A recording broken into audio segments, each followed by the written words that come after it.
হলো। দেখুন বন্ধুরা, আজকে আমরা ধানের বীজতলাতে জল দিয়ে জলটাকে বেঁধে রাখার কাজ করছি। এই যে সোলার থেকে জল আসছে, জল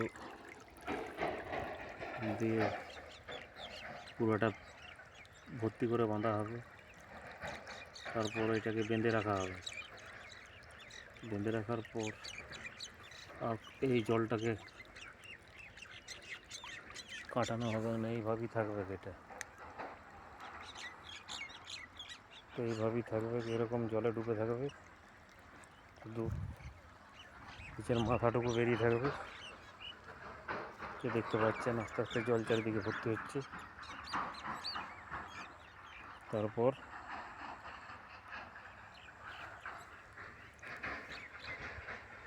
এটাকে আরো বড় হবে, বড় হওয়ার পরে এটাকে নিয়ে যে জমিতে যেখানে লাগানো হবে ধানটা, সেইখানে আপনার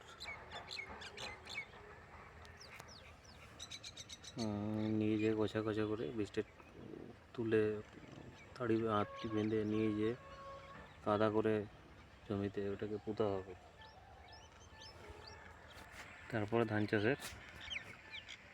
লাগানো হবে, তারপর ধান চাষটা করা হবে। এটা আপনার বোরো ধানের বীজ ছেঁড়া ফেলা হয়েছে। আপনাদেরকে আগেও দেখিয়েছি যে কীভাবে ফেলা হয়েছে, কী হয়েছে, কীভাবে বীজটাকে ফেলেছি, কীভাবে বীজতলাটাকে রেডি করানো হয়েছে, সমস্ত কিছু আপনাদেরকে দেখানো হয়েছে।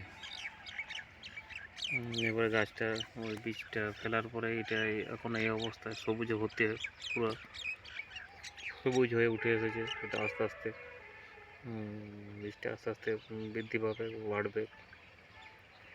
বাড়ার পর এটাকে নিয়ে যেয়ে আবার অন্য জমিতে কাদা লাঙল দিয়ে এই চাষ দিয়ে কাদা করে এটাকে লাগানো হবে। তারপরে ওখান থেকে ওই ধানটা ওটা করা হবে, মানে ওখান থেকে ধানটা উঠবে। এই ছিল অশেষ বন্ধু। এই যে দেখতে পাচ্ছেন জলে আস্তে আস্তে ভর্তি হয়ে আসছে, এই যে জল ঢুকছে।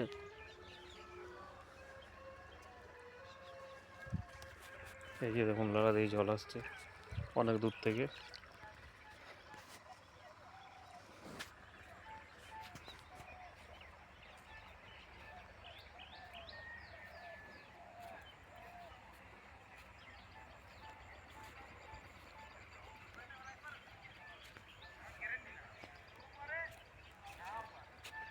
অনেক দূর থেকে জল আসছে, তো এখানে